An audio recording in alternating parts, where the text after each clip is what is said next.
새벽에 오신 여러분들을 축복합니다. 이제 우리 교회에서도 내일 광고를 공식적으로 할 예정입니다만, 이제 교회에서는 악수하지 말자, 당분간. 저는 악수하는 거 좋아하는데 악수하지 말자. 여러분, 악수 안 해도 오해하시지 마시기 바랍니다. 그게 좋은 것 같아요. 그 다음에 또 마스크를 쓰길 원하시는 분은 마스크를 쓰도록 하자, 그렇게 또 얘기를 하고 있기도 하고, 곳곳에 손 세정제도 설치를 해놓을 예정이고 또 이미 설치를 해놓고 했으니까 여러분들이 활용하시기 바라고, 또 개인 위생에 힘쓰시기를 바랍니다. 이렇게 많이 모이는 자리에 오는 게 좀 겁이 나서 어제 금요 기도에도 좀 들어오신 것 같고, 오늘도 생중계 보지 뭐 이렇게 하면서 못 오신 분들도 많으실 것 같아요. 워낙 다 불안감들이 이렇게 커서 그렇죠. 근데 여러분, 이건 아무것도 아닙니다. 옛날에 그 역사 읽어보면 13, 14세기에 유럽의 패스트가 돌았을 때 유럽 전체 인구의 3분의 1을 넘어서 한 5분의 2가 사라졌습니다. 무슨 뭐 통신이 있는 것도 아니고 누가 어떻게 하라고 가르치는 것도 아니고 그냥 길거리에 시체가 넘쳐나던 그런 때도 있었죠. 거기 비하면 뭐 이건 아무것도 아닙니다. 그저 건강한 사람은 독감 앓는 것 같이 아프고 나면 끝난다, 뭐 그런다고 들었습니다. 특별히 연약한 분들이 더 조심을 하셔야 되겠죠. 우리 영락교회 성도 중에 단 한 분도 이 일로 인해서 어려움 당하시지 않게 되기를 바랍니다. 그리고 여러분, 너무 겁을 먹을 필요가 없어요.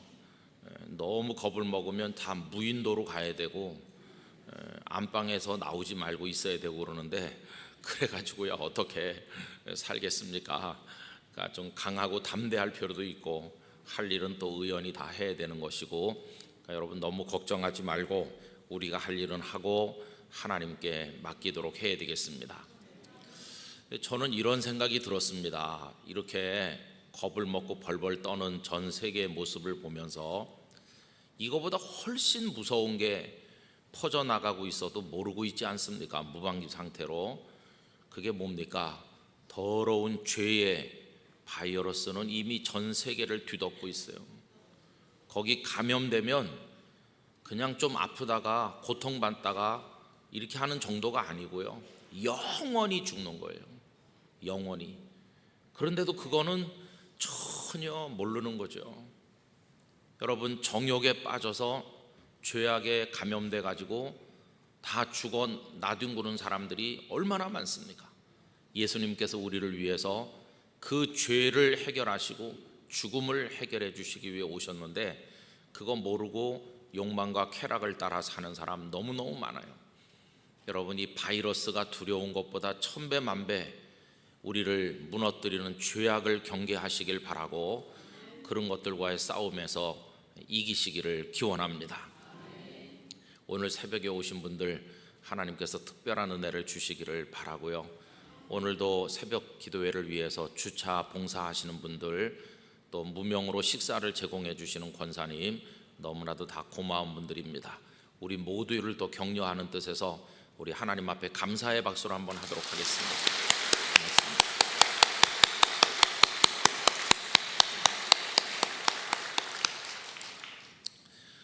오늘이 2월 1일입니다. 또 한 달간의 삶이 출발이 됐습니다. 살아간다는 것은 무엇인가? 이렇게 질문을 하면 전쟁과도 같다고들 이야기합니다. 그만큼 삶이 치열하다는 뜻이겠죠. 2월 한 달의 삶, 그것이 우리에게 전쟁이라면 여러분, 이 전쟁에서 꼭 승자가 되시기를 축복합니다. 우리가 싸워야 될 적은 너무나도 많습니다. 외부로부터 우리에게 다가오는 여러 가지 적들이 얼마나 많습니까? 그런가 하면 때로는 내 마음속에서 솟아나는 더러운 욕구들 또한 우리가 싸워야 될 적이고, 나 자신이 가장 이기기 힘든 적이 될 때도 있습니다. 경제적인 어려움, 육체의 연약함, 관계성에서 오는 고통, 그리고 뛰어넘어야 될 여러 난제들과 과제들, 그게 다 적입니다. 우리 학생들에게는 진학을 하고 취업을 하고 이런 것도 싸워 이겨야 될, 극복해야 될 적과 같이 우리에게 다가옵니다. 인생 전체가 치열한 전쟁과 같아요.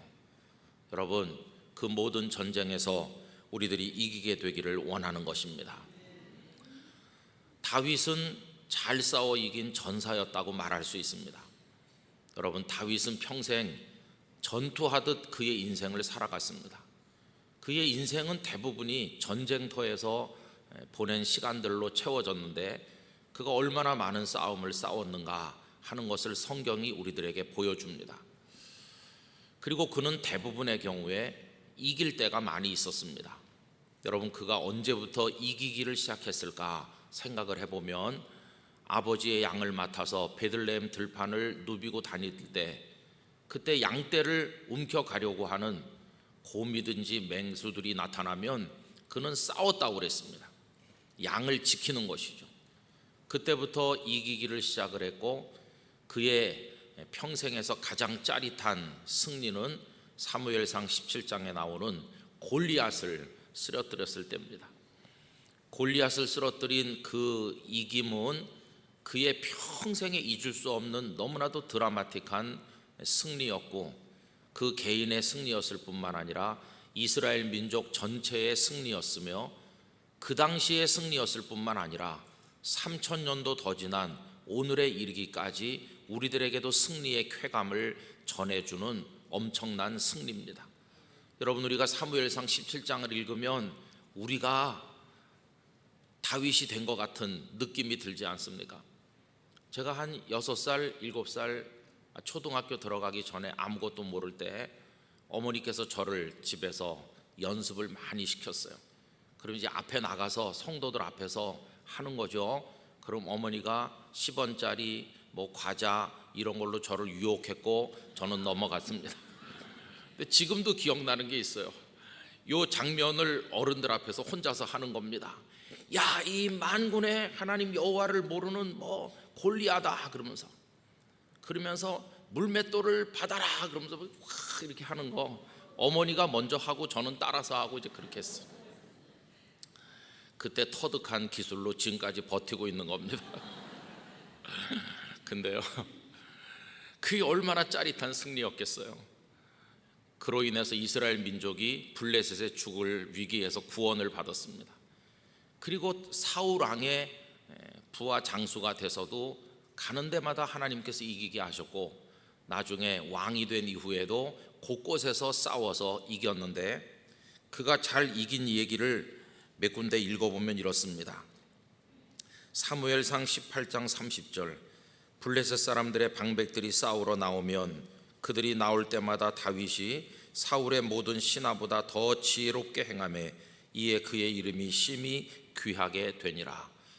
전쟁터에서 지혜롭게 행했다는 것은 전략을 잘 세우고 용감무쌍하게 싸워서 이겼다, 그런 뜻입니다. 사무엘하 8장 6절, 다윗이 다메섹 아람의 수비대를 두매 아람 사람이 다윗의 종이 되어 조공을 바치니라. 다윗이 어디로 가든지 여호와께서 이기게 하시니라. 할렐루야. 여러분, 이 마지막 한 절이 우리에게도 이루어지길 원합니다.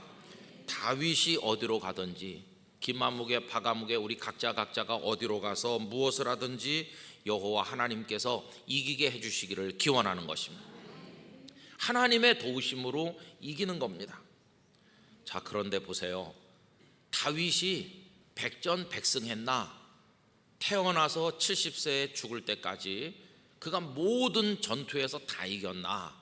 그건 아닙니다. 그도 질 때가 많이 있었어요. 그것도 너무나 처절한 패배, 그걸 할 때가 많이 있었습니다. 예를 들면 사울 왕에게 쫓겨서 그 여러 해 동안을 도피하여 다닐 때 그는 계속 지고 있는 것입니다. 사울을 향해 함성을 외쳐보지도 못했고 칼을 뽑아 들어보지도 못했고 사울과 한번 맞붙어 싸워본 적도 없고 계속 도망 다닐 때 매일같이 지듯 그는 살았습니다. 뿐만 아니죠, 들판에서 숨어 있을 때, 동굴에 은거하고 있을 때, 그가 그런 황무지에서 떠돌아다니면서 사울을 피할 때가 계속 지던 때라고 할 수 있습니다. 그런가 하면 모압의 망명을 가기도 하고 나중에는 블레셋의 망명을 갔는데, 이스라엘의 왕이 될 사람이 적국이나 다를 바 없는 사람들의 손에 자신을 맡긴다고 하는 게 얼마나 자존심 상하고 위험한 그런 패배와 같습니까? 그런 일도 경험했어요. 그러다가 그의 생애 가장 치명적인 패전은 밧세바와 더불어 간음했을 때입니다. 그때는 정욕이라는 적이 달려들었는데 완전히 그냥 KO패 당한 것처럼 졌습니다. 아니, 자기 자신에게 졌다고 하는 게 맞겠죠. 그래서 그로 인해서, 그 전투의 짐으로 인해서 얼마나 많은 그 이후의 패전이 따라왔는지 모릅니다. 여러분, 나중에는 아들 압살롬이 아버지를 향해 칼을 빼들고, 이 다윗은 아들에게 쫓겨서 왕궁을 내놓고 야반 도주를 하고, 그 이후에 벌어진 일들은 얼마나 참혹한 패배입니까? 이렇게 생각을 해보면 다윗의 일생도 패배가 많았다는 것을 알 수 있습니다. 여러분, 성경을 읽을 때 다윗이 어디로 가든지 이겼다는 말씀을 부러워하면서 왜 나는 어디로 가든지 이기는 사람이 못 되는 것인가, 이렇게 혹시 좌절해 보신 경험이 있으시다면 다윗도 수도 없이 패배한 적이 있었다는 사실에 위로를 받기를 원하는 것입니다. 그도 많이 졌어요. 언제나 이긴 건 아닙니다. 이제 중요한 것은 뭐냐 하면, 이길 때도 있고 질 때도 있었는데 그의 인생 전체를 딱 이렇게 내놓고 총평을 한다면, 전체를 두고 말한다면 그는 진 사람인가 이긴 사람인가, 이제 그게 중요한 거 아니겠습니까? 다윗의 인생 전체에 대한 총평가를 역대상 29장 26절 이하에서 읽어보겠습니다. 이새의 아들 다윗이 온 이스라엘의 왕이 되어 이스라엘을 다스린 기간은 40년이라 헤브론에서 7년간 다스렸고 예루살렘에서 33년을 다스렸더라. 그 다음에 이렇게 나옵니다. 그가 나이 많아 늙도록 부하고 존귀를 누리다가 죽음에 그의 아들 솔로몬이 대신하여 왕이 되니라. 여러분, 간음도 하고 자식에게 쫓기기도 하고 말할 수 없는 비탄의 시간들을 보낸 얘기는 어디로 사라졌는지 다 사라지고 그저 말씀하기를 나이 많아 늙을 때까지 부하고 존귀를 누리다가 죽었다. 한마디로 말하면 아주 잘 살다가 떠났다, 이렇게 평가하는 거예요. 구체적인 전투를 들어가 보면 이길 때도 있고 질 때도 있었고, 또 질 때는 너무너무 고통스럽게 지기도 했는데, 그런데 인생 전체를 놓고 총평가를 내릴 때는 그는 잘 살았다, 이렇게 평가하더라는 것이. 여러분, 그뿐이 아닙니다. 그 이후에 우리가 이스라엘 여러 왕들의 이야기를 읽을 때마다 기준이 되는 삶이 누구의 삶이었습니까? 다윗의 삶이었어요. 그래서 다윗의 길이라고 하는 말이 생겼어요. 예를 들면 열왕기하 22장 2절, 요시야가 여호와 보시기에 정직히 행하여 그의 조상 다윗의 모든 길로 행하고 좌우로 치우치지 아니하였더라. 다윗의 길로 행한 왕들은 잘 사는 왕이 되는 것이고, 다윗의 길로 행하지 않은 사람들은 형편없는 왕이라고 평가를 받았습니다. 그러니까 다윗의 길, 다윗의 삶, 이게 표준이 된 것을 볼 수 있어요.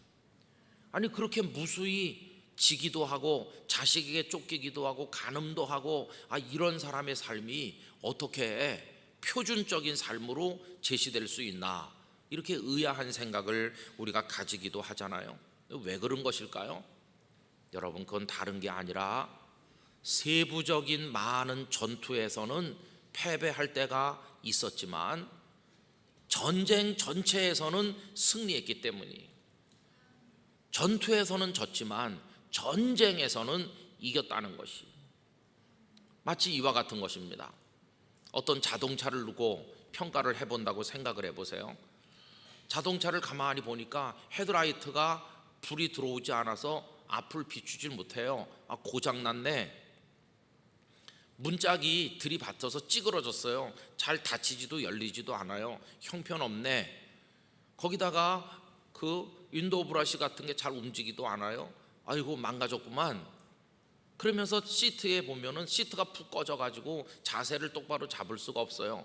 완전히 고물이네. 평가가 다 형편없어요. 그런데 총평, 결론, 이 자동차 전체를 두고 말한다면 어떤 평가가 내리냐 하면 그래도 잘 달릴 수 있음, 이렇게 평가가 나오는 거예요. 왜 그럴까요?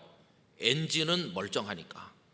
문짝은 찌그러졌고 여기저기 망가진 데가 많지만 그러나 엔진은 아직까지 돌아가기 때문에 달려갈 수 있기 때문에 아직은 탈 수 있다는 것이, 여러분 저는 우리 인생이 그와 같다고 생각을 합니다.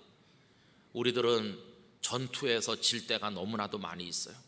그러나 우리 인생 전체를 두고 총평가를 내렸을 때는 괜찮게 산 사람이야, 너 그래도 괜찮았어, 여러분 이런 평가를 받게 되기를 간절히 원하는 것입니다. 그래서 희망이 있는 거예요.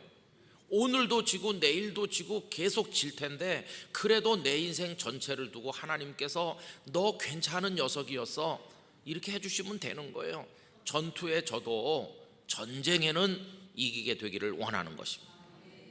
그럼 다윗이 어떻게 해? 무수한 패배에도 불구하고 인생 전체를 두고 볼 때 잘 사는 사람처럼, 승리한 사람처럼 하나님께서 말씀하시나 그렇게 될 수 있었던 비결은 뭘까? 이렇게 질문한다면 그 대답은요, 뿌리를 하나님께 내렸기 때문이에요. 뿌리를 하나님께 내렸기 때문에 무수한 패전에도 불구하고 궁극적 전쟁에서는 승리할 수 있었다는 것입니다. 여러분 오늘 읽은 예레미야 17장의 이 말씀은 뿌리 내리는 이야기입니다. 두 종류의 나무가 등장하고 있지요. 5절에는 사막에 심겨진 떨기나무에 관해 말씀하고 있고 그 아래 내려가 보면 시냇가에 물가에 심겨진 나무를 얘기하고 있어요. 그 결과가 얼마나 다른지 아까 우리 읽어보지 않았습니까? 여러분 5절과 6절을 다시 한번 보세요. 여호와께서 이와 같이 말씀하시니라. 무릇 사람을 믿으며 육신으로 그의 힘을 삼고 마음이 여호와에게서 떠난 그 사람은 저주를 받을 것이라 하시면서 이 사람은 뭐와 같습니까? 사막에 뿌리를 내린 떨기나무 같아서 좋은 일이 오는 것을 보지 못하고 광야 간조한 곳 건건한 땅 사람이 살지 않는 땅에 살리라. 뿌리를 잘못 내려서 그래요. 이 떨기나무를 좋은 곳에 심었다면 잘 됐을 겁니다. 그런데 단 하나의 치명적인 실수는 사막에다가 뿌리를 내렸다는 것 때문에 다 안 되는 것이에요. 그러나 7절 8절은 어떻습니까? 무릇 여호와를 의지하며 여호와를 의뢰하는 그 사람은 복을 받을 것이라고 하시면서 그는 물가에 심어진 나무와 같고 그 뿌리를 강변에 뻗치고 그러기 때문에 더위가 올지라도 두려워하지 아니하며 그 잎이 청청하며 가무는 해에도 걱정이 없고 결실이 그치지 아니함 같으리라. 할렐루야. 두 나무의 차이는 딱 하나인데 뿌리를 어디다 내렸나, 그 차이 하나밖에 없어요. 여러분 다윗은 인생의 뿌리를 하나님께 내린 사람이었어요. 심지어는 전투에서 질 때도 하나님을 놓지 않았던 사람이었어요. 바세바와 간음하는 죄를 지었는데 나단 선지자가 와서 당신이 바로 그 사람이라고 책망할 때 그는 바로 하나님을 붙들었습니다. 그 앞에 엎드러져서 통곡을 하면서 회개하였습니다. 시편 51편을 지어서 하나님 앞에 눈물로 자복하였습니다. 그가 왕되기 전에 사울에게 쫓겨서 엔게디 황무지를 다니고 십 황무지를 다니고 동굴 속에 은거하고 할 때 그렇게 날마다 지듯이 도망 다니는 그때도 그는 하나님을 놓지 않았어요. 여러분 시편의 많은 부분이 다윗의 시고 다윗의 시 중에 상당 부분이 바로 그 사울에게 쫓겨 다닐 때 하나님을 붙드는 과정에서 나온 울부짖음이요 고백이었다는 거 우리가 알고 있지 않습니까? 압살롬에게 쫓길 때 그는 하나님 앞에 기도하였어요. 그는 지는 순간에도 하나님을 놓지는 않았어요. 범죄하는 순간에도 하나님으로부터 벗어나지는 않았어요. 그래서 그는 뿌리를 하나님께 내렸다는 이 한 가지로 인해서 무수한 전투에서 졌지만 인생 전체의 전쟁에서는 승리한 사람으로 평가를 받을 수 있었다고 하는 것입니다. 남산길을 늘 오가면서 나무들을 바라봅니다. 단풍은 얼마나 아름답습니까? 지난 가을에도 남산길에 울긋불긋 단풍이 들고 그 마지막을 장식한 건 은행나무였습니다. 은행나무가 노랗게 이파리가 다 변하고 한 잎 두 잎 떨어지더니 어느 날은 눈이 온 것처럼 많이 떨어져 가지고 새벽기도 오는데 인도를 쫙 덮었어요. 양탄자 깔아놓은 것 같이 노랗게 덮였어요.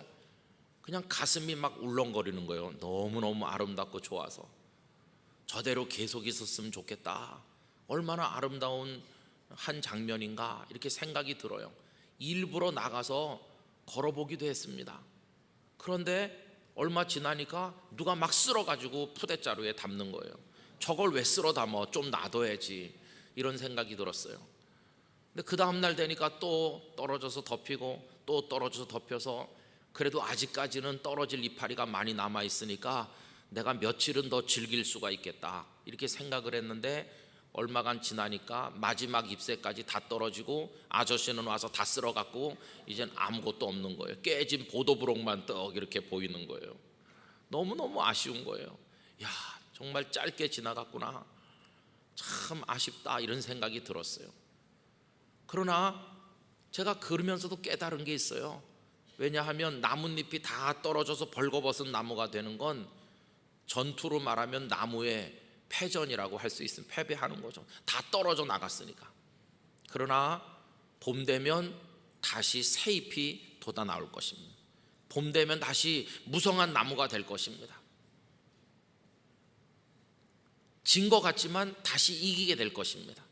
그런데 그럴 수 있는 이유가 뭡니까? 그 나무는 여전히 대지에 뿌리를 내리고 있기 때문인 것입니다. 만약에 그 나무가 뽑힌다면 그걸로 끝이겠죠. 그러나 대지에 뿌리를 내리고 있는 한 비록 나뭇잎이 다 떨어지는 전투에서 지는 것 같이 초라해진다고 할지라도 뿌리를 나무가 땅에 내리고 있는 한 또다시 이기고 또다시 이기게 될 것입니다. 나무에게 있어서 중요한 것은 오늘 이파리 하나가 떨어지는가 그게 중요한 것이 아니라 나무의 존재 자체를 대지에 뿌리 내리고 있는가 그게 중요한 것입니다. 여러분, 우리는 한 그루 나무와 같습니다. 우리를 하나님이라고 하는 가장 기름지고 가장 영양분을 많이 공급해 주시고 우리 뿌리를 꽉 잡아 주시는 하나님께 그 대지에 깊이 뿌리를 내리게 되기를 원하는 것입니다. 그렇게 살면 전투에서 무수히 지는 것 같아도 인생 전체의 전쟁에서는 우리가 승리하게 될 줄로 믿습니다. 2월 한 달도 여러분 그렇게 살아야 될 것입니다. 지금 한 달이 지났는데 1월 1일부터 오늘까지 모든 일에 있어서 모든 순간에 여러분 하나님의 뜻을 다 이루셨나요? 그렇지 않을 것이에요. 한 달 동안 사는 동안에도 내 마음이 무너진 적도 있었고 안 해야 될 말을 한 적도 있었고 실수한 적도 있었고 우린 자잘한 전투에서 이미 많이 지고 있어요. 그러나 그걸로 완전히 끝나는 건 아닙니다. 왜요? 하나님께 뿌리를 내릴 수만 있다면 우리는 승리하게 될 줄로 믿기 때문입니다. 저는 목사이기 때문에 많은 목사님들의 삶을 생각해 볼 때가 있습니다. 어떤 목사님은 언변도 뛰어나지 않다고 그러고 어떤 목사님은 생각도 좀 판단도 느리시다고 그러고 어떤 목사님은 뭐 그렇게 공부를 많이 하지 않았다고 그러고 어떤 목사님은 외모도 너무 자그마하고 이렇게 풍채도 좋지도 못하다고 그러고 그래서 늘 교회 안에서 이렇게 부대끼고 목회도 안 되는 것 같고 시달리면서 그런 목사님들도 많이 보았습니다. 그런데 이상하죠. 매일같이 지는 것 같은데 매일같이 전투에서 지는 것 같은데 그 목사님이 20년 30년 마치고 은퇴할 때 가보면 전쟁에서 마지막 승리를 거두는 장수와 같아요. 마무리를 하고 떠나는 모습이 얼마나 아름답고 귀한지 성도들이 눈물을 흘리며 전송하고 제대로 한 게 없는 것 같은데도 다 그 목사님을 마음에 모시고 존경하는 거예요. 아, 승리하셨구나. 매일 졌는데 어떻게 승리했을까? 그 반대의 경우도 저는 많이 보았습니다. 아주 뛰어나고 재주도 많고 아는 것도 많고 반짝반짝하는 재치가 있고 능력이 있어서 여러 가지 다 잘하고 말씀도 잘 전하고 그런다고 하는데 끄트머리에 가보면 많은 상처를 주고받으면서 교회가 풍지박산이 나고 목사님도 마무리를 못하고 떠나고 그런 것도 수도 없이 봤어요. 여러분, 오늘 한번 이긴다고 이긴 게 아니라 설령 오늘 좀 졌다고 그래도 인생 전체를 두고 평가할 때 승리자가 돼야 될 줄로 믿는 것입니다. 그래서 여러분, 뿌리를 하나님께 내리고 묵묵히 걸어 나가시게 되기를 원합니다. 저는 이 말씀을 준비하면서 하나님께서 이런 승리를 대한민국에 주시기를 바라는 마음이 간절했습니다. 여러분, 우리나라도 보세요. 역대 대통령이 지금 많이 배출됐는데 참 이런 역사를 가진 나라는 없을 거예요. 우리나라 역대 대통령들 중에서 마치 링컨 대통령이 그렇게 존경받는 것처럼 우리나라 대통령 중에 그렇게 존경받는 분이 누가 계십니까? 어떤 분은 누구를 존경하기도 하고 그럽니다만은 전체적으로 보면 망명가신 이승만 대통령부터 시작을 해서 그 이후에 총에 맞은 죽은 대통령이 계시고 뛰어내려 죽은 대통령도 계시고 감옥에 거의 다 가고 자녀가 감옥에 가든지 지금도 우리 전직 대통령 두 분이 감옥에 계시고 누구의 잘잘못을 떠나서 이 비극의 역사가 계속되는 거예요. 우리는 계속 지는 것 같아요. 우리는 계속 전투에서 지는 것 같아요. 우리 대한민국이 요 최근 몇십 년 동안 정치를 보면 그래요. 이길 때가 별로 없었던 것 같아요. 그런데 여러분, 이상하죠? 그랬음에도 불구하고 그렇게 존경받는 대통령을 배출하지 못하는 비극적인 패배를 계속해서 하고 있음에도 불구하고 그래도 대한민국이 점점 잘 사는 나라가 된 거 이상하지 않습니까? 이만큼 치안이 보존된 나라가 된 거 이상하지 않습니까? 그래도 이렇게 신앙의 자유가 지켜져서 전 세계에서 몇 안 되는 마음껏 예배드리는 나라로 우리나라가 남아있는 게 놀랍지 않습니까?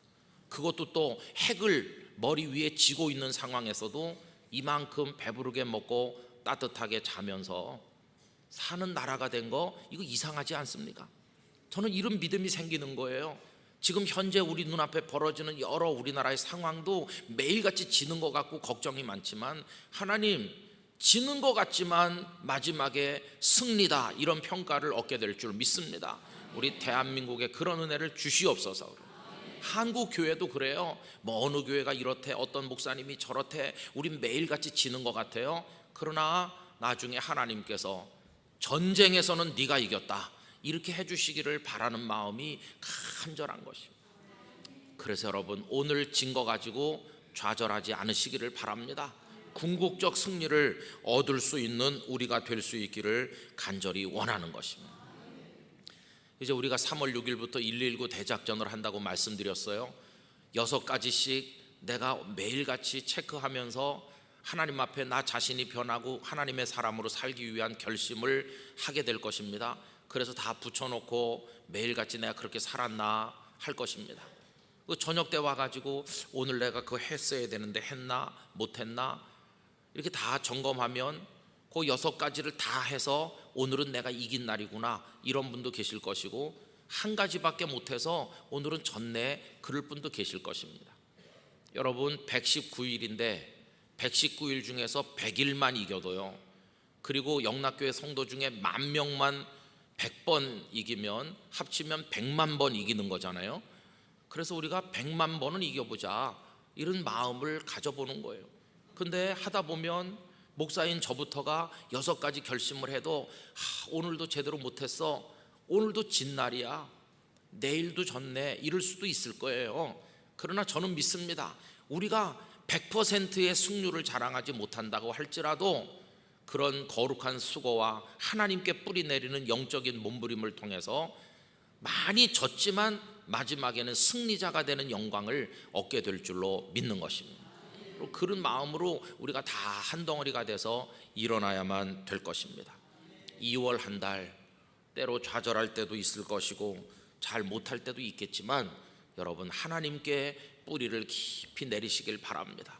실수하는 순간에도 하나님은 놓지 마시기를 바랍니다. 잘 못해도 하나님만은 붙드시기 바랍니다. 되는 게 없는 것 같아도 하나님을 의지하시기를 바랍니다. 그 하나님이 전투에 진 사람들을 향해 전쟁에는 이겼다고 선언해 주실 줄로 믿습니다. 그래서 오늘의 다윗이 되는 모습으로 영락의 성도들이 다 달려가시기를 주님의 이름으로 기원합니다. 기도하겠습니다. 하나님 아버지, 우리들은 잘 못 싸웁니다. 수시로 집니다. 우리 자신에게 지고, 우리 욕망에 지고, 밖에서 오는 적에게 지고, 그래서 우리 인생이 다 지는 것처럼 보이지만 마지막에 가보면 넌 승리했다고 하는 하나님의 평가를 받게 될 줄로 믿습니다. 아버지 하나님, 하나님께만 뿌리를 내리고 있다면 더위도 오기도 하고 비바람이 불기도 하고 많은 어려움이 있지만 반드시 열매를 맺게 될 줄로 믿습니다. 전투에 져도 전쟁에 이기는 하나님의 성도가 되는 비결이 하나님께 뿌리 내리는 것임을 다윗의 살아간 인생을 통하여 읽어봅니다. 영락의 성도들이 어떤 일이 있어도 하나님으로부터 뿌리 뽑히는 사람 없게 해주시기를 원합니다. 힘들수록, 마음이 아플수록, 어려울수록 하나님을 더욱 굳건하게 붙들게 하시고 하나님을 부르며 달려갈 수 있도록 은혜를 허락하여 주시옵소서. 2월 한 달 동안 성도들의 가정을 평안케 해주시기를 원합니다. 와병 중에 있는 분들이 호전되어 퇴원하기를 원합니다. 꼬였던 문제가 풀리는 역사가 있게 되기를 원합니다. 우리 자녀들의 앞길이 열리기를 원합니다. 이 질병이 떠나가기를 원합니다. 2월 한 달 동안 대한민국을 지켜주시기를 원합니다. 영락교회를 부흥시켜 주시기를 원합니다. 은혜와 기쁨이 충만케 하여 주시기를 원합니다. 2월 한 달 동안 성도들의 가정의 기도를 들어주시기를 원하오며 생업의 터전에 복을 주셔서 하나님께 드리는 11조 예물이 늘어나게 해주시기를 원하오며 감사가 풍성한 삶을 살게 해주시길 원하오며 한 달 동안 더 영적으로 충만하고 성숙하여 겸손하게 주님의 뜻을 받들고 복음의 증인으로 살아가는 영락의 성도들이 되게 해주시기를 원합니다. 아버지 하나님, 100가지가 우리를 힘들게 한다고 할지라도 하나님께서 우리 편이심을 믿는 이 믿음 하나로 그 모든 걸 이길 수 있도록 주여 저희를 붙들어 주시옵소서. 이 앞자리부터 뒷자리까지 2층에 사랑하는 성도들이 나와 앉으셨습니다. 주님, 이 시간 손을 얹어 안수하여 주시기를 원하오며 모든 걱정과 근심이 다 물러가게 하시고 내 소원대로 될지어다 허락하여 복을 주시기를 원합니다. 이 시간 이후에 합심하여 드리는 기도를 받아주시고 식탁의 교제가 복되고 아름답게 하시며 오늘 하루로부터 출발해서 2월 한 달 예수님 손잡고 걸어가게 하여 주시옵소서. 이제는 주 예수 그리스도의 은혜, 우리 아버지 하나님의 극진하신 사랑, 성령님의 교통하심이 무수하게 지고 쓰러지고 넘어지지만 뿌리를 하나님께 내리고 마지막 전쟁에서 승리할 것을 결단하는 모든 영락의 성도들 가운데 이 나라 이 민족 위에 영원토록 함께 하시기를 축원하옵나이다. 아멘. 귀한 찬양 감사드립니다. 6월달은 호국보훈의 달이라고 세상 사람들도 그렇게 말씀하고 또 그렇게 이야기하는 배경의 가장 큰 것은 한국 전쟁이 있었던 달이고 또 여러 가지 우리나라 근대사의 중요한 변혁기가 되었던 때가 6월이기 때문에 그렇게 부르게 됐습니다. 이번 토요일 날은 또 현충일도 들어있기도 하고 우리 교회는 이제 북한 선교 대회를 열기도 합니다. 그러면서 오늘부터 시작을 해서 3주간 동안은 북한 동포 사랑 기도회를 수요 기도회 때마다 연이어서 드리게 되었습니다. 그래서 그동안에 요한복음 말씀을 차례로 나누면서 은혜를 받아왔었는데 앞으로 3주간 동안은 다른 데 말씀을 통해서 우리 나라를 위해 또 우리의 현실을 위해서 하나님 앞에 기도했으면 하는 마음을 가지게 되었습니다. 그래서 오늘 예레미야서 38장에 있는 말씀 몇 절을 같이 읽고 그 시대적인 고통을 그 예레미야가 겪었던 걸 생각하면서 또 오늘 우리의 상황을 생각해 보면서 하나님 앞에 기도를 드리고자 합니다. 여러분, 사람이 세상에 태어나서 여러 번 사는 게 아니고 단 한 번 삽니다. 그런데 좀 나라가 흥왕하고 사회가 정의롭고 어려운 일이 없을 때 태어나서 살다가 한평생을 마무리하고 떠난다면 얼마나 좋겠습니까? 그런데 사람이 그리 길게 사는 것도 아닌데도 그 한평생 사는 동안에 그가 살고 있는 사회와 나라의 여러 가지 어려운 일들로 인해서 고통받는 경우가 얼마나 많은지 말할 수가 없습니다. 한 사람이 한 80년 세상을 산다고 할 때 그 80년 동안 그의 나라가 계속해서 평안하기는 참 어려운 일입니다. 또 그 80년 동안 그의 사회가 계속해서 정의로운 것도 힘든 일이고, 그 80년 동안 경제적으로 지속적인 발전을 이어나가는 것도 거의 힘든 일입니다. 한 사람이 한 80년 사는 동안에 정치적 변혁 혹은 혁명 혹은 전쟁 혹은 자연재해로 인한 치명적인 고통, 지진이 온다든지 극심한 태풍이나 기근을 만난다든지 이런 일들이 거의 대부분 다 있습니다. 그러면서 그 사회가 어떤 이데올로기나 또 정치적인 갈등 등으로 인해서 아주 어려운 지경에 떨어지는 것을 우리는 다 보고 알고 있지 않습니까? 우리나라도 보면은 어느 나라보다도 이 근대사 혹은 2000년, 오늘 2020년에 이르기까지 지나간 한 100여 년의 역사가 어느 나라보다도 힘든 시간들을 우린 가져왔습니다. 나라를 잃어버리고 일제에 강점 당하는가 하면 해방의 기쁨을 맞는가 했더니 생각도 하지 못했던 전쟁의 참화 속에 들어가게 되었습니다.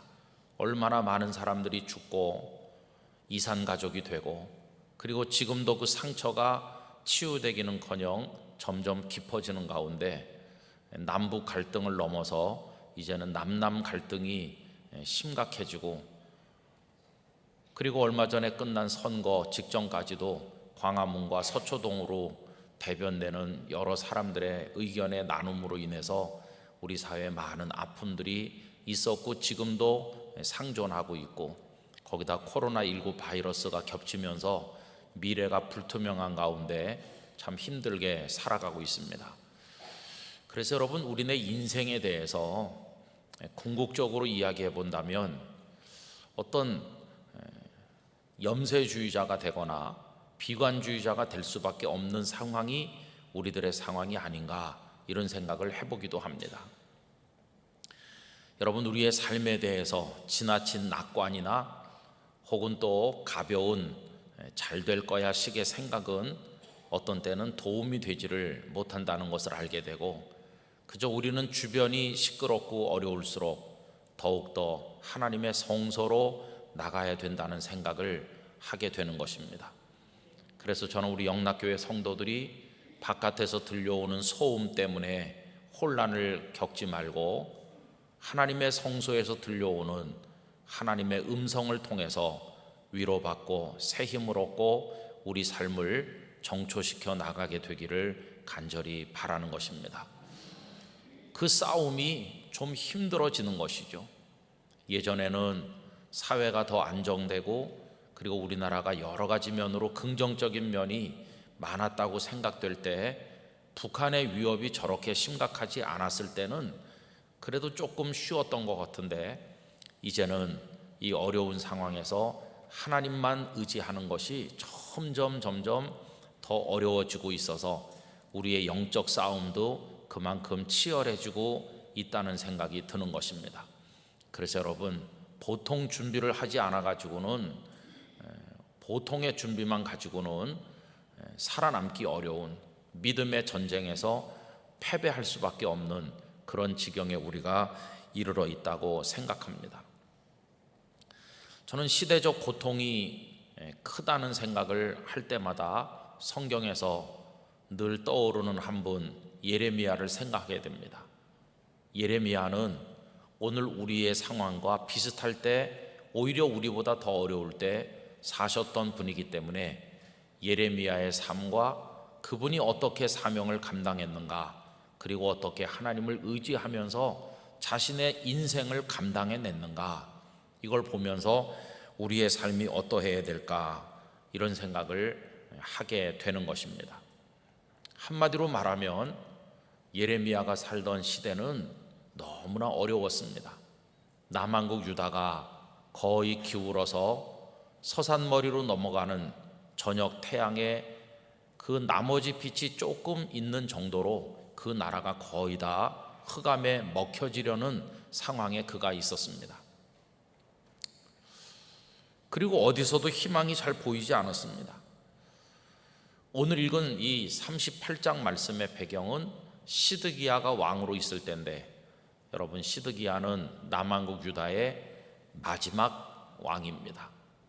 마지막 왕, 얼마나 마음 아픈 표현입니까? 2조 500년 역사의 마지막 왕, 고종 다음에 순종을 우리가 기억하고 있는데, 억지로 대한제국이라 국호를 바꾸고 황제라 불러보긴 했지만 그건 남들의 볼 때는 웃음거리였을 뿐 아무 힘없는 황제였습니다. 마지막 왕이나 마지막 황제, 이거 얼마나 슬픈 이야기입니까? 마지막 왕 시드기야 때 오늘 말씀이 전개되는 거죠. 여러분, 남한국 유다가 바벨론에게 멸망당한 것은 이미 잘 아십니다. 근데 그게 전부 예레미야 시대 때, 그것도 예레미야가 일반인이 아니고 하나님의 말씀을 맡은 선지자로 있을 때 일어난 일입니다. 예레미야는 주전 620년경부터 그 요시야 왕이 다스리던 때부터 하나님의 말씀을 받아서 우리가 정확히 알 수는 없지만 최소 40년 이상은 선지자로 살았을 것이다, 이렇게 생각이 됩니다.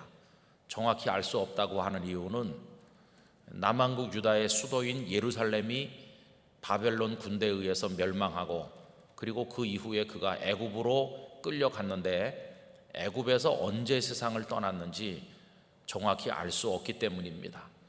하여튼 분명한 것은 그가 애굽에 가신 다음에도 애굽에서도 말씀을 전했습니다.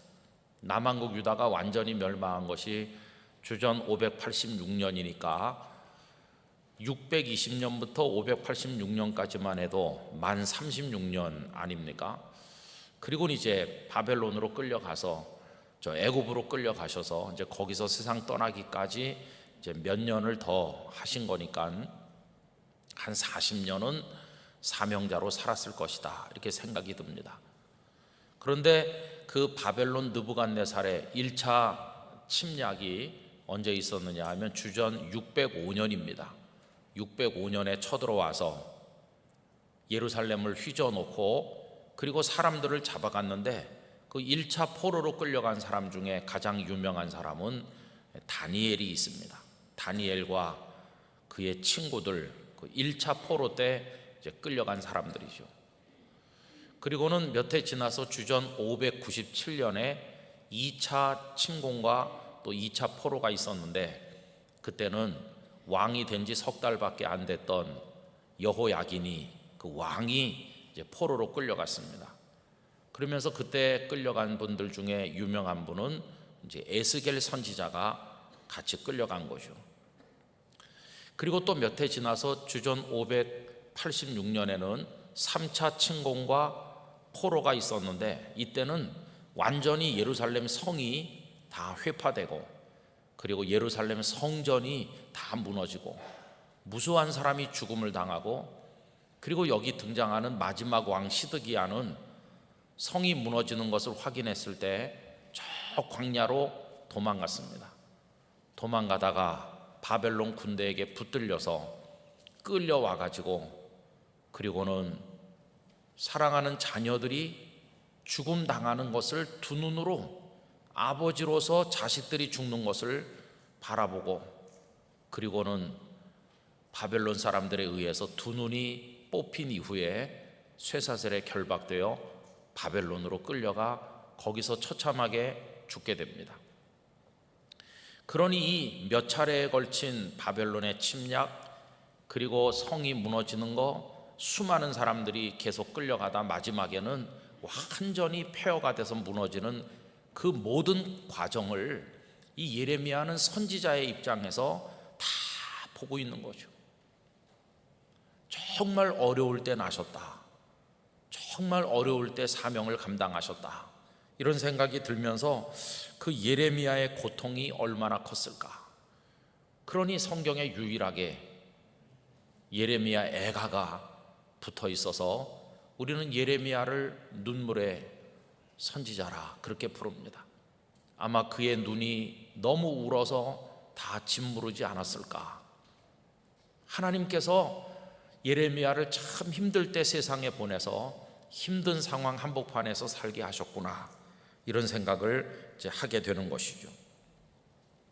자, 그러면 예레미야가 그렇게 힘든 나라 안에 태어났고 그 모든 역사적 격동기를 통과하면서 하나님의 사람 선지자로 살아가는데 그걸 벗어날 수 있는 무슨 방법이 있었습니까?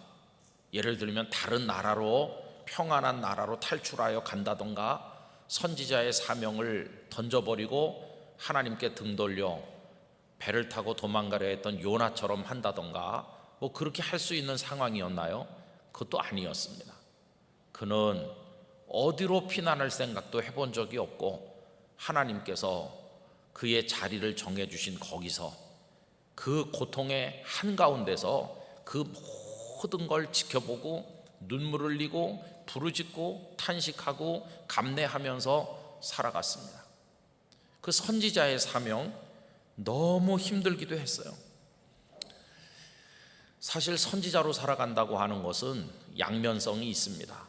왜 그러냐 하면 환영받을 수도 있고 비난받을 수도 있기 때문이죠. 환영받는 선지자가 된다면 뭐 그리 어렵지는 않을 것입니다. 선지자가 환영받는 방법은 뭘까요?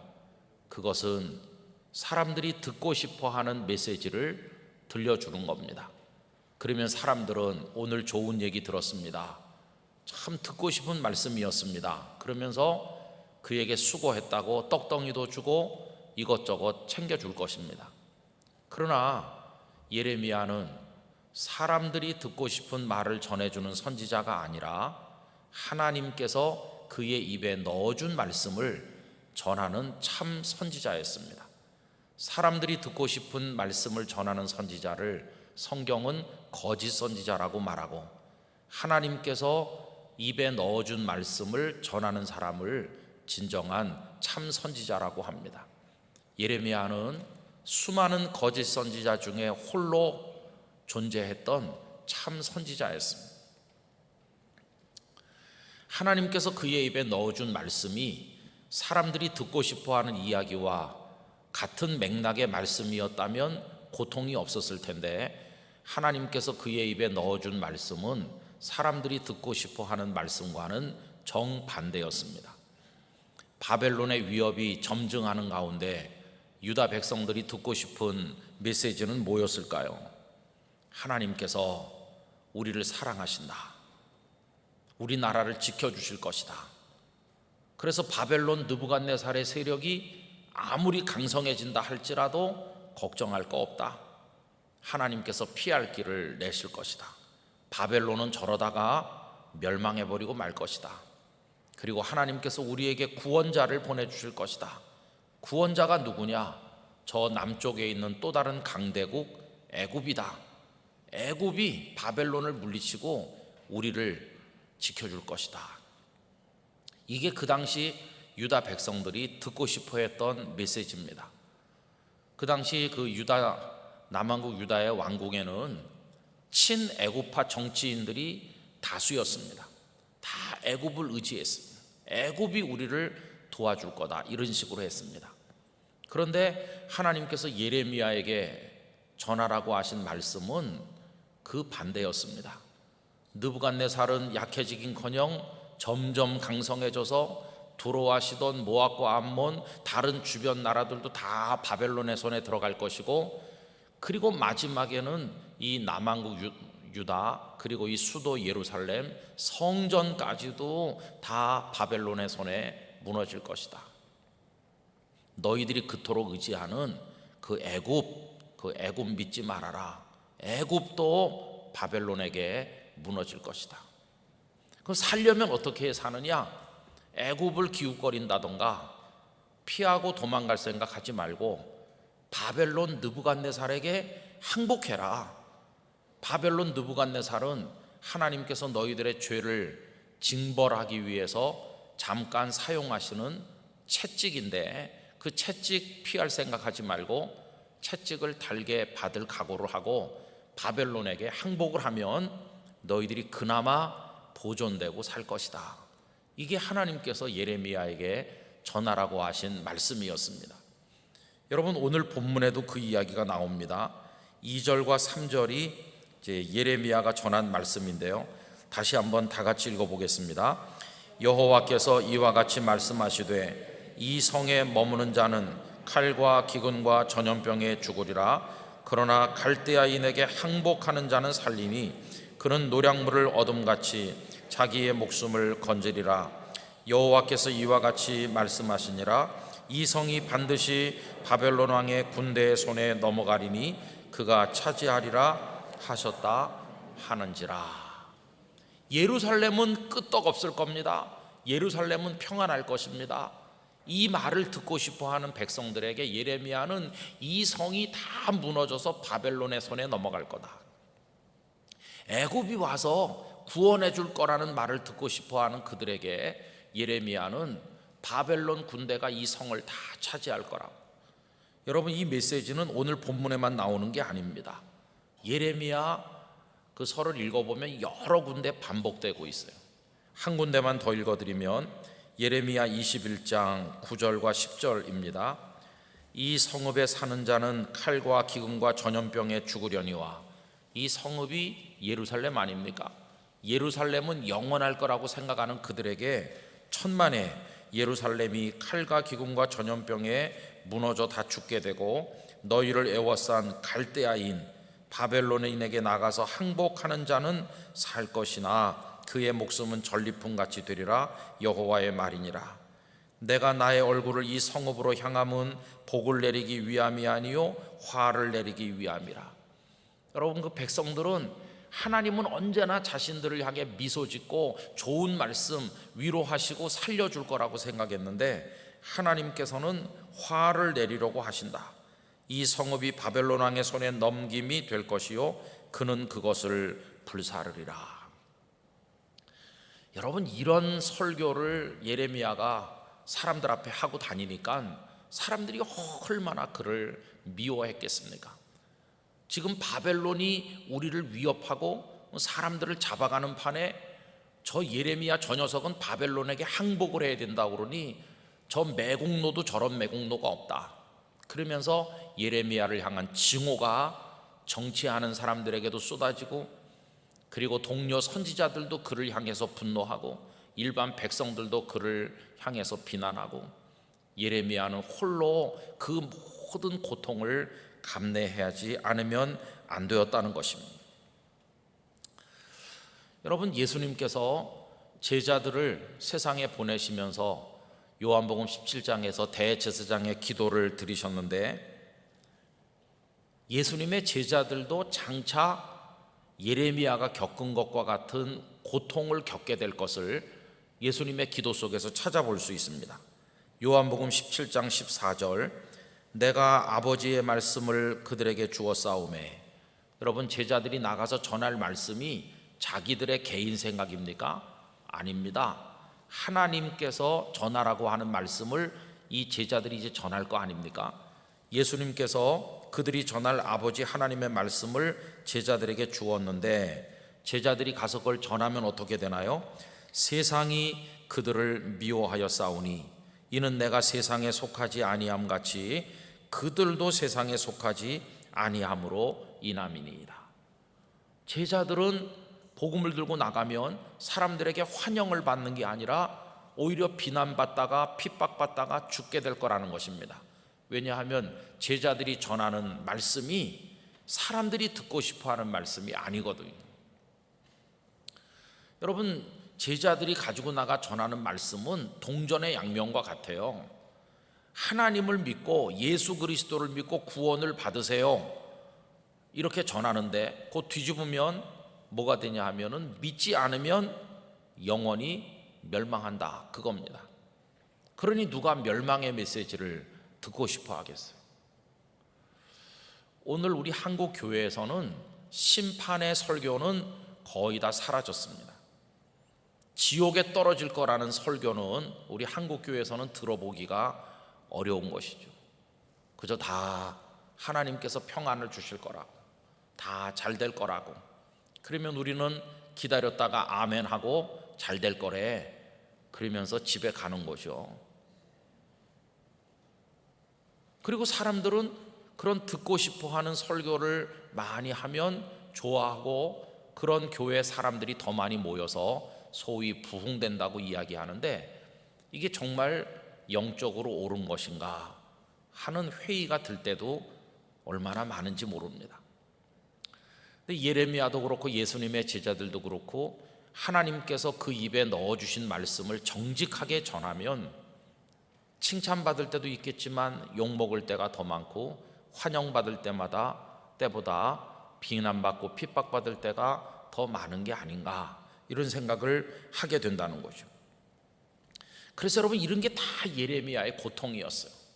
시대적 상황이 그에게 주는 고통, 선지자로 부름받았다는 그 고통, 그리고 전해야 될 말씀이 사람들이 듣고 싶은 말씀이 아니라, 하나님 왜 이런 말씀을 전하게 하세요? 제발 좀 사람들이 듣고 싶어하는 말씀 전하도록 메시지가 좀 바뀌어지게 해주세요. 근데 하나님은 늘 바벨론 사람들에게 멸망해야 산다고 가서 전해라, 그들이 듣든지 안 듣든지 전해라 그러니까 이 예레미야가 얼마나 힘들었겠어요. 여러분, 그래서 예레미야도 하나님 원망 많이 했습니다. 왜 나를 이렇게 힘들게 하시나. 그래서 이 선지자고 뭐고 다 그만두겠다고 생각을 한 적도 있어요. 너무 괴로워서. 여러분, 그 얘기가 예레미야 20장 7절 이하에 나오는데요, 제가 조금 실감나게 읽어드리기 위해서 쉬운 성경의 번역을 적어가지고 왔는데 한번 들어보세요. 여호와여, 주께서 저를 속이셨고 저는 속았습니다. 무슨 얘기일까요? 너 선지자 되라, 선지자 되면 행복할 줄 알았더니 내가 속았다, 그런 얘기예요. 선지자 되고 보니까 너무 고통스러워서, 또 주께서 저보다 강하심으로 저를 이기셨습니다. 어떻게 좀 선지자 이거 안 하고 도망갈 길이 없나 했는데 하나님이 너무 강해가지고 그 손에서 빠져나갈 도리가 없는 거죠. 저는 하루 종일 놀이개가 되었습니다. 만나는 사람마다 저를 비웃습니다. 저는 말할 때마다 폭력과 멸망을 외쳤습니다. 이제 다가오는 심판을 선포하니까 여호와의 말씀을 백성들에게 전했지만 그 때문에 저는 모욕만 당했습니다. 백성은 하루 종일 저를 비웃습니다. 때로는 너무 괴로워서 이렇게 한다는 겁니다. 여호와를 잊어버리겠다, 다시는 여호와의 이름으로 말하지 않겠다고 다짐해 보지만 여호와의 말씀이 내 안에서 타오르는 불길 같아서 그 말씀이 내 뼛속 깊은 곳까지 태우는 듯합니다. 여호와의 말씀을 제 안에 담느라고 지쳤습니다. 저는 더 이상 견딜 수가 없습니다. 수많은 사람들이 저에 관해 수군거리는 소리를 들었습니다. 사방에 두려움뿐입니다. 예레미야를 고발하자, 예레미야를 고발하자. 제 친구들도 모두 제가 실수하기만을 기다립니다. 어쩌면 우리가 예레미야를 꿰을 수 있을 것이다. 그러면 그를 쳐서 우리 원수를 갚자고 말합니다. 주변에 있는 친구들도 예레미야를 쓰러뜨릴 기회만 찾고, 예레미야가 전하는 말씀이 사람들에게 얼마나 거부감을 주는지 비웃음거리가 되고, 다시는 하나님의 이름으로 전하지 말아야지 하고 입을 다물 때도 있었는데, 그러면 그 말씀이 속에서 불이 돼가지고 못 견디게 하니까 또 나가서 전할 수밖에 없고. 여러분, 이게 예레미야의 상황이었어요. 그러면 오늘 이 시대를 살아가는 우리의 상황은 어떻습니까? 저는 요즘에 우리 한국 교회나 또 우리 대한민국이나 전 세계가 처해 있는 오늘의 상황이 한 저녁 6시쯤이었던 것 같은데 지금은 한 밤 9시쯤 된 것 같다, 그런 생각이 드는 거예요. 저녁 6시쯤 될 때는요, 남산 같은 데 올라가 보면 아직 서쪽에 빛이 좀 있어요. 해가 아직 완전히 넘어가지 않아서 그래도 약간 뿔구리하니 저녁빛이 그래도 좀 남아 있어서 아직 환해요. 또 여름, 요즘 같은 때 6시는 뭐 굉장히 환하죠. 6시는 그래도 환한 시간이에요. 그런데 밤 9시는 캄캄해지는 거예요. 무슨 얘기를 말씀드리냐 하면은 점점 캄캄해지는 것 같다, 그런 생각을 하고 있다는 것입니다. 왜 그런 생각을 하느냐? 여러분 보세요. 요즘에 신문이나 뭐 뉴스나 여기저기서 보면 우리 마음을 환하게 비춰주는, 아침에 태양이 떠올라서 그 햇살을 비추듯이 하는 뉴스, 그런 기쁨의 소식 들을 수가 있나요? 캄캄한 소식이 너무나 많아요. 경제는 점점 어려워질 거라고 해요. 소득도 줄고 수출도 많이 줄고 기업들도 많이 도산할 거다, 뭐 그런 얘기를 하도 많이 들어갖고 이제는 별로 이렇게 감각이 좀 없죠. 성도들은 기도하실 때 빨리 경제가 살아나게 해달라고 기도들 많이 하시잖아요. 저도 그런 기도를 안 하는 건 아닙니다. 그러나 기도를 하면서도 저 스스로가 확신이 없습니다. 왜냐하면 경제가 살아나면 그럼 살만해질까 하는 회의가 있기 때문이에요. 여러분, 경제가 살아나서 3만 불 턱걸이 하는 우리 개인 소득이 4만 불 되고 5만 불 되면 행복해질까요? 아닙니다. 하나님 기뻐하는 죄는 더 많이 질 겁니다. 돈 없어서 죄 못 짓던 사람까지 돈이 있어서 죄를 짓는 일이 더 많아질 테니까 경제가 살아나게 해달라고 하는 게 기도를 하긴 하지만 조금 마음속 한구석에는 글쎄, 이런 생각이 있습니다. 또 정치도 이렇게 보면은 정말 꼿꼿한 어떤 선비 정신을 가지고 청렴 결백하면서 정말 백성들의 안위를 생각하면서 정말 나라를 위해서, 백성들을 위해서 생명을 내놓을 각오를 가지고 지사적 결단을 가지고 정치를 하는 그런 지도자, 좀 보기가 점점 어려워지는 것 같고 그냥 패거리 정치 아닌가, 이런 생각이 들기도 해요. 무슨 이념이나 무슨 이데올로기 이런 거 다 떠나서 그 말하는 거나 행동하는 걸 이렇게 보면은 이 시대 진짜 국민이 믿고 따를 정치인이, 그런 양심이 작동하는 정치인이 어디 누가 있나 이렇게 찾아보면 참 걱정이 많이 돼요.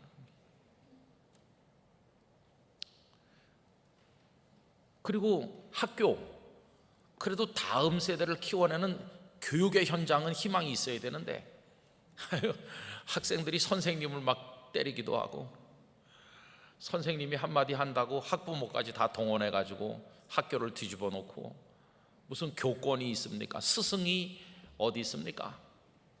학생들 눈에 비친 스승은 이미 없어진 지 오래입니다.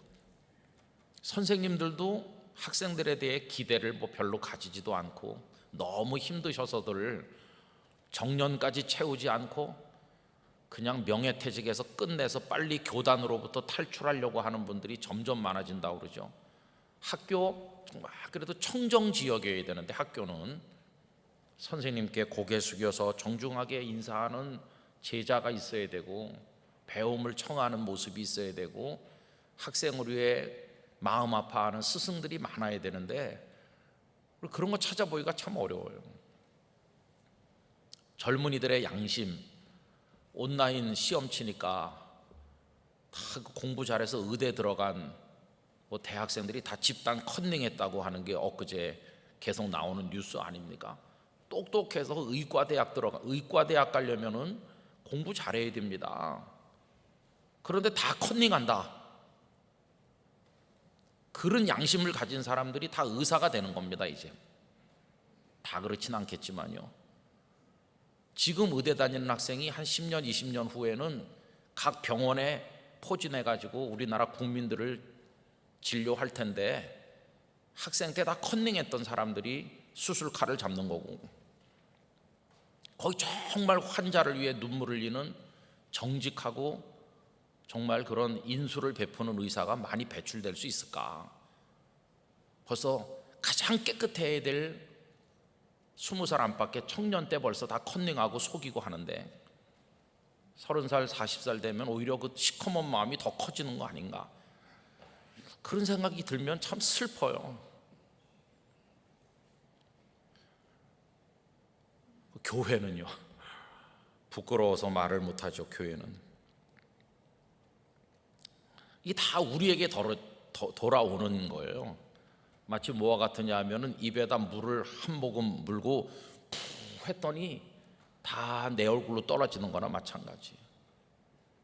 그런 곳곳 사회 여러 영역에 나가서 활동하는 게 우리 자신이고 우리 가족이고 우리 아들 딸이고 뭐 다 그런 거 우리 아닙니까? 우리. 또 교회도 저 같은 사람이 다 목사로 몇십 년 살았는데 교회라도 교회다워야 되는데 참 할 말이 없죠. 그래서 그래도 전에는 저녁 6시쯤은 되는 것 같아 갖고 희망이 보였던 것 같은데 이제는 밤 9시가 됐네, 10시인가, 캄캄하네. 북한 문제도 그래요. 김정일이 뭐 핵을 만들고 그럴 때 우리는 걱정했어요. 그러면서도 설마 만들겠나 이렇게 생각도 했었고, 그리고 뭐 우리가 거기다가 원자로 갖다 주면서 어떻게 IAEA에 가서 사찰도 하고 어떻게 핵을 그 얘기 들은 지가 벌써 얼마나 오래됐습니까? 근데 지금 김정은이 등장했을 때 그래도 김정은이 좀 유럽에서 공부돼서 좀 낫지 않겠나 이런 생각도 했어요. 그리고 이상한 TV에서는 관상가까지 동원해 가지고 김정은이 어떨 것 같습니까? 그러면 통이 클 것 같고 좀 괜찮아 보이는데요, 서구 교육을 받아서 좀 열린 사람 같아요. 그러더니 핵을 더 많이 만들어 가지고 어저께인지 미국의 군사 전문가가 조만간 이제 SLBM인가 잠수함에다가 해가지고요, 땅에 어디서 쏘면 거길 공격하면 되는데 이제는 바닷속으로 다니면서 어디서 우리한테 핵을 쏠지 모르는, 조만간 그걸 보게 될 거라고. 그래서 이제 그런 군사적 위협이 점점 점증해 오고 있어요. 그럼 우리는 어떻게 좀 준비를 하나 보면은 군대가 기강이 다 무너진 것 같고, 군대 안에서 여러 가지 불편한 얘기들이 많이 들리고, 우리는 말도 제대로 못하는 것 같잖아요. 저는 방위 출신에 불과하지만 화가 많이 나요. 저쪽에서 막 총 쏘고 그러는데 우리는 뭐 하고 있는 건가, 그런 생각이 들어요. 어떤 때 답답하고 그래요. 이래도 되는 거야? 그래서 이제 손가락으로 꼽아봐요. 우리나라 지금 우리 한국 교회 이렇게 다 꼽아보고 볼수록 밤 9시 넘어 밤 10시로 점점 캄캄해지는 것 같은 거예요. 희망이 있나? 빛이 있나? 점점 캄캄해져서 빛이 없는 것 같아요.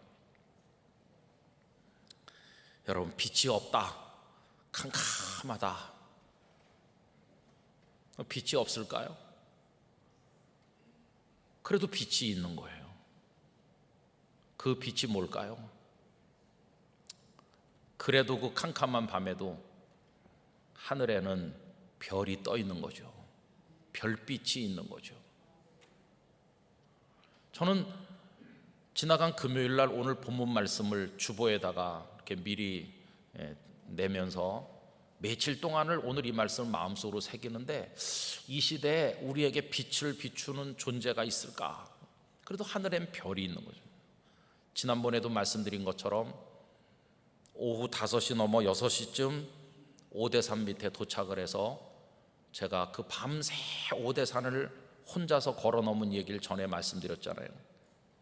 등산객들 다 내려올 때 저는 80리터짜리 배낭을 메고 그때 산에 올라가기 시작을 해서 그 다음날 새벽까지 밤새 1500m 넘는 산을 혼자 걸어서 그 다음 날 반대편 아래로 내려갔거든요. 근데 그 랜턴도 없고 캄캄한데 어떻게 그 어두운 길을 갈 수 있었나? 별빛이 그렇게 밝은 줄 몰랐습니다. 별빛에 의지해서. 여러분, 저는 오늘 말씀을 어떻게 우리 마음속에 정리하려고 하느냐 하면은 캄캄하지만 빛이 전혀 없는 것은 아니더라는 것이에요. 위를 보면 보이는 별빛이 있습니다. 그 별빛은 하나님이십니다. 하나님은요, 모든 상황의 상수이십니다. 변수가 아니십니다. 변수는 어떤 땐 이렇고 어떤 땐 저렇게 변하는 게 변수입니다. 있기도 하고 없기도 해요. 그러나 상수는 언제나 있고 조금도 변화가 없으신 하나님이십니다. 남한국 유다가 멸망하기 전에도 하나님께서는 계신 거고, 남한국 유다가 멸망한 다음에도 하나님은 계신 것이고, 그 바벨론을 이렇게 세우신 분도 하나님이시고, 그 바벨론을 심판한 분도 하나님이시고, 하나님은 언제나 계셔서 언제나 말씀하시고 언제나 역사하신 것이. 그래서 캄캄할수록 하나님의 빛이 더 간절하고, 여러분 바깥에 화나면 촛불 하나 켜가지고는 화난 줄 모르는데 바깥이 캄캄해지면 촛불 하나가 밝다는 걸 느끼는 것처럼, 우리가 믿는 불이 많으면 하나님의 빛이 밝은 줄 모르지만 다른 희망의 불이 다 꺼지고 나면 하나님의 빛이 얼마나 밝은지를 알게 될 것입니다. 하나님 한 분이. 그래서 여러분, 하나님만이 우리의 소망입니다. 오늘 말씀에 보면 예레미야가 그런 메시지를 전하니까 예레미야를 어떻게 했습니까? 구덩이에다가 던졌어요. 근데 그 구덩이는 물은 없는 진흙창에 빠진 거죠. 오늘 읽은 말씀에 보면 구덩이 거기에 밑에 설명이 붙어 있는데 감옥이라고 그랬습니다. 여러분, 그 이스라엘 그쪽에 가보면 한 높이가 한 5m에서 한 6, 7m 깊이가 되는 구덩이들이 땅속에 많습니다. 인공으로 판 거죠. 거기다가 이제 집어 던지면요, 도저히 올라올 수가 없어요. 큰 항아리가 땅속에 있다고 생각해 보세요. 깊이가 한 5, 6m, 7m 되는. 그럼 이 벽이 움푹 파이고 매끌매끌한데 어떻게 올라가겠습니까? 점프해가지고요, 불가능하죠. 위에서 누가 끌어올려주지 않으면 절대로 못 나가는데, 그런 구덩이를 옛날엔 감옥으로도 많이 썼죠. 예레미야는 그런데 던져진 겁니다. 시드기야 왕이 그를 어떻게 구해줄 힘이 없었어요. 오늘 말씀에 보면 시드기야가 신하들을 이기지 못해가지고 당신들 알아서 하시오 그랬더니 예레미야를 그 구덩이에 던진 거죠. 여러분, 요셉도 구덩이에 던져졌다가 애굽 사람들에게 팔려간 거, 보디발의 집에 노예로 팔려간 거 아시잖아요. 예레미야가 지금 그 구덩이에 빠진 상황이죠. 그러면 예레미야는 그걸로 끝났습니까? 아닙니다. 스가랴 9장 11절에 이런 말씀이 나와요. 또 너로 말할진대 네 언약의 피로 말미암아 내가 네 갇힌 자들을 물 없는 구덩이에서 놓았나니. 구덩이에서 놓여나게 하시는 하나님이 계신 거예요. 그래서 여러분, 오늘 읽은 말씀 그 다음으로 내려가 보세요. 38장 7절에 보면 왕궁 내시 구스인 에벤멜렉이 이렇게 나오죠. 그들이 예레미야를 구덩이에 던져 넣었음을 들으니라. 그 밑에 쭉 읽어 내려가 보면 이 에벤멜렉이라는 사람이 결국은 줄을 달아내려 천 같은 걸 내려가지고 예레미야를 구덩이에서 끌어올려 그를 건져줍니다. 하나님께서 에벤멜렉을 통해서 예레미야를 구원해 주시는 것이죠. 성도 여러분, 세상이 캄캄할수록 아무 희망이 없는 것처럼 보여질수록 우리에게 하나님의 소망의 빛이 있다는 사실을 우리 마음속에 기억하기를 원하는 것입니다. 그래서 여러분, 너무 뉴스를 보면서 막 화를 내실 필요도 없고, 누구 얘기 들으면서 분노할 필요도 없고 슬퍼할 필요도 없고요. 세상이 캄캄할수록 별빛을 더 바라봐야 되는 것처럼 오늘 우리 성도들은 하나님을 더 의지해야 됩니다. 김정은이 만들어 쌓은 핵이 강하지만 하나님은 그 핵보다 훨씬 강하신 줄 저는 믿습니다. 여러 우리를 힘들게 하는 코로나 바이러스가 강하지만 다 하나님의 손 안에 있는 줄로 믿습니다. 우리의 소망은 하나님 한 분밖에 없는 것이죠. 하나님밖에 없어요. 저는 목사로 살면서 가끔씩 이런 생각을 했습니다. 그래도 내가 신대원도 졸업을 했고, 그래도 내가 성경을 몇 번 읽었는데, 그래도 내가 이거 다 가지고 가서 설교하면 되겠지, 이렇게 생각할 때가 있었어요. 그때는 제가 믿는 불들이 있는 거죠. 아직 촛불도 있어, 아직 전등도 있어, 뭐 이런 거죠. 그런데 막상 가보면 그게 다 쓸데없다는 걸 깨닫게 돼요. 그런 불이 다 꺼지고 캄캄해지면 맨 마지막에 바라볼 것은 하나님이란 등불밖에 없는 거예요. 그 하나님만이 마지막 소망이 되시는 거죠. 여러분, 이스라엘 백성들에게 하나님께서는 6개의 도피성을 정해 주셨잖아요. 어떤 사람이 사람을 죽였는데 고의로 죽인 건 아니고 어떻게 하다가 실수로 누군가를 죽였어요. 그러면 이제 나는 죽는 겁니다. 눈앞이 캄캄하죠. 근데 하나님께서는 각 지역별로 도피성을 두게 하셔서 6개의 도피성을 두게 했습니다. 그 도피성, 어디도 피할 데 없는 사람이 피할 수 있는 유일한 피난처, 그 도피성이 뭡니까? 오늘 이 시대에 어디 가서 피난처를 찾을 줄 모르는 우리들에게 하나님께서 우리의 도피성이 되시는 거예요. 그 도피성이 6개인데 이름이 다 아주 의미심장합니다. 게데스는 성소라는 뜻을 가지고 있어요. 여러분, 가슴이 답답하고 칼칼하고 어려울 때 하나님의 성소로 나가시길 바랍니다. 거기가 우리의 피난처가 될 줄로 믿습니다. 세겜은 어깨라는 뜻이에요. 여러분, 하나님 말씀 주실 가운데 이런 게 있습니다. 어깨 사이에 거하게 하신다. 어깨 사이에 거하게 하는 건 이 품을 말하는 거죠. 어깨와 어깨 사이는 이 품인데 품 안에 안아주신다. 세겜, 그 도피성은 하나님의 품을 말하는 것이죠. 헤브론은 따뜻한 교제와 친교, 사귐을 말하는 건데, 헤브론이라는 것은 하나님과의 친밀한 교제 속으로 피신하는 겁니다. 다른 데서 왕따 당하고 쫓겨나고 얻어맞고 그래도 하나님께로 가면 하나님은 사랑의 팔을 벌려서 우리를 환영하여 주실 것입니다. 베셀은 요새라는 뜻을 가지고 있어요. 길르아 라못인데 라못은 높여준다는 뜻이에요.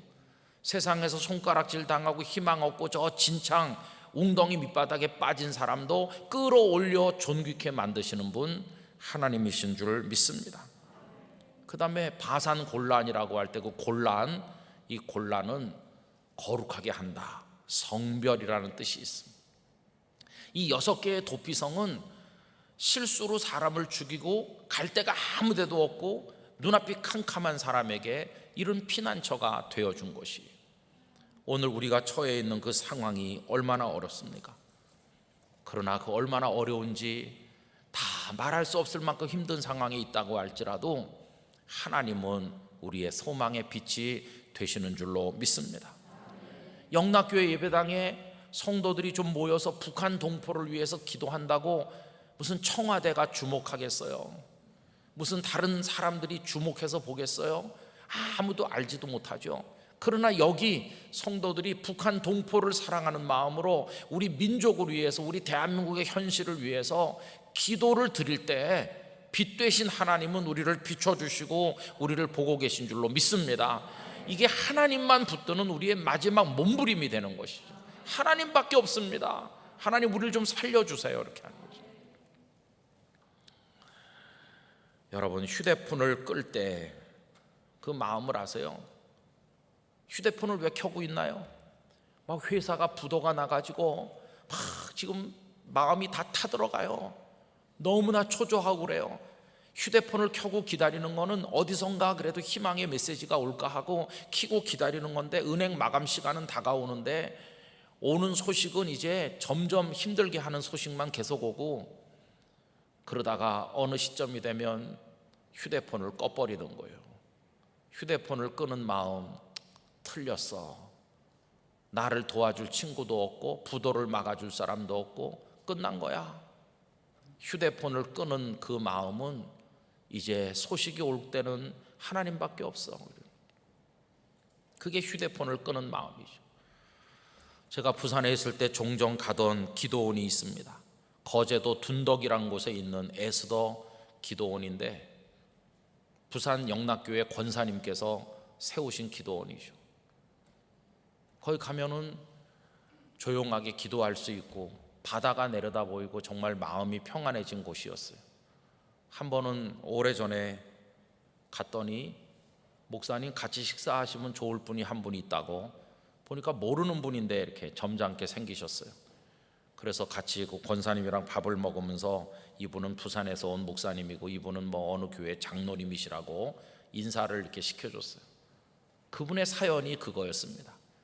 그분은 1년에도 여러 차례 그 기도원에 와서 이틀씩 3일씩 금식 기도도 하기도 하고 또 그냥 기도도 하기도 하시는데 그때 마침 이제 제가 가서 딱 만난 거죠. 그 사연이 그거였어요. 사업을 그래도 제법 하던 분인데 부도 위기에 몰렸어요. 그냥 발이 닳도록 쫓아다니고 어떻게 살려보려고 애썼는데 안 되는 거예요. 수십 년의 노력이 다 이제 물거품이 되고 나는 이제는 교도소에 들어갈 판이다. 막판에 기도원에 올라온 거예요. 기도원에 와서도 내 휴대폰을 켜놓고 무슨 좀 소식이 오지 않나, 어떤 친구가 날 좀 도와주지 않겠나 막 이렇게 하는데 어느 시점이 되니까 휴대폰을 들여다보고 있는 자신이 너무나 초라하게 느껴져서 하나님, 휴대폰을 끄겠습니다. 세상에 대한 희망을 버리겠습니다. 죽이시든지 살리시든지 하나님만 의지하겠습니다. 어떻게 됐을까요? 그 회사는 망했습니다. 그런데 하나님께서는 망한 이후에 생각지 못한 길을 통해서 더 크게 일으켜 주셨습니다. 그래서 제가 만났을 때는 더 크게 된 그 이후였습니다. 그분의 간증은 휴대폰을 껐더니 하나님의 음성이 들리더라는 것이었습니다. 세상에 대해서 인간적 희망을 버리는 그 순간 하나님께서 소망 되심을 깨달았다는 것입니다. 아까 우리 예배 전에 불렀던 찬양이 참 마음에 와서 닿죠. 나의 영혼이 잠잠히 하나님만 바라며, 나의 소망은 오직 하나님께만 있는 겁니다. 오직 주만이 우리의 반석이 되시고 우리의 구원이 되시고 우리의 산성이 되시는 것입니다. 여러분, 우리 너무 낙심하지 맙시다. 밤 11시가 됐나 봐, 12시가 됐나 봐, 이래도 하늘에 별이 있더니 조금만 더 있으면 아침 태양이 떠올라오는 것입니다. 포로되어서 끌려간 백성들이 바사의 고레스 왕이 예루살렘으로 돌아가라, 너희들의 예루살렘을 재건해라, 성전을 다시 지어라. 태양이 다시 떠오른 것이 우리의 생명, 우리의 미래 다 하나님의 손 안에 있습니다. 여러분, 이 6월달 우리 마음을 참 힘들게 하는 한 달인데 전쟁이 일어났던 거 생각하면서 또다시 전쟁이 일어나지 않나 걱정하면서 맞이하는 이 달인데, 그러나 하나님은 우리에게 소망이 되십니다. 우리의 구원자로 우리를 일으켜 세워주실 줄로 믿습니다. 그러나 이 하나님이 소망이 되시고 구원 되심을 얘기할 때 이거는 그냥 사람들이 듣고 싶어하는 값싼 메시지고 값싼 메시지로 우리가 말하는 게 아니라 하나님께 모든 걸 맡기고 나머지에 대해서는 절망을 선언하고 하나님 앞에 모든 걸 맡기는 그런 믿음 안에서 하나님이 소망 되심을 다시금 발견하는 바로 그런 얘기입니다. 여러분, 예레미야는 피하지 않았습니다. 모든 다가오는 상황을 맞이하고 웅덩이 안에도 들어가고 시위대 뜰에도 살고 채찍도 맞고 멍에를 매기도 하고 온갖 걸 다 감당할 각오를 하고 하나님만 바라봤더니 하나님께서 그의 사명의 길을 인도해 가셨습니다. 오늘 우리들도 값싼 평안을 기다리지 말고 다 내려놓고 하나님 한 분 의지하는 가운데 정말 하나님이 구원자가 되심을 체험하는 은혜가 있게 되기를 원하는 것입니다. 저는 이렇게 믿습니다. 하나님께서 뜻하신 바가 있으시다면 하나님께서 손가락만 까딱하셔도 우리를 위협하는 것들은 다 거꾸러질 줄로 믿습니다. 하나님만이 우리의 생명의 길이 되시는 분이십니다. 영락의 성도들이 그 하나님 의지하고 오늘 저녁에도 기도하실 때 간절하게 부르짖어 기도하고 하나님 의지하는 그런 은혜가 있으시기를 원합니다. 6월 마지막 주간은 3일 동안 구국 금식 기도회를 영락교회에서 한다고 전에 벌써 말씀드렸죠. 여러분, 이게 코로나 사태가 아니면 수천 명 모여가지고 가득가득이 채워서 해야 되는데 이게 자리가 참 어렵죠. 그래도 하긴 할 겁니다. 거기 오셔서 말씀을 전할 강사진이 제가 다 파악을 해보니까 우리나라의 최고의 목사님들이 다 이번에 오십니다. 우리 교회가 모시기 어려운 분들이 3일 동안, 근데 영락교회 몫으로 할당된 인원은 딱 200명 뿐이에요. 다른 교회에서도 와야 되니까 여러분 200명 본당에 들어와서 앉아있지 못해도 온라인으로 같이 기도하면 됩니다. 3일 동안 금식하면서 하면 되니까 이 마지막 때 우리가 하나님 앞에 부르짖어 기도합시다. 하나님께서 이 땅의 교회들을 살려주시고 우리 대한민국을 살려주시고 저 북한 동포를 건져주시고 하나님의 은혜를 쏟아부어 달라고 기도하는 일에 모든 성도들이 동참해 주시기를 부탁을 드립니다. 하나님은 나의 소망이시다. 할렐루야. 이거 붙들고 전진하는 우리 모두가 되기를 기원합니다. 기도하겠습니다. 아버지 하나님, 너무나 캄캄합니다. 너무나 어렵습니다. 교회를 보아도 사회를 보아도 남한을 보아도 북한을 보아도 우리 안을 보아도 밖을 보아도 너무나 어려워서 하나님밖에 없음을 고백하지 않을 수 없습니다. 우리의 소망이요 생명이요 구원 되시는 아버지 하나님, 저희를 불쌍히 여겨 주시옵소서. 우리가 구덩이에 던져진 존재와 같을지라도 거기도 하나님은 우리의 소망이신 줄 믿사오니 아버지 저희를 살려 주시옵소서. 예수님의 이름으로 기도하옵나이다. 아멘.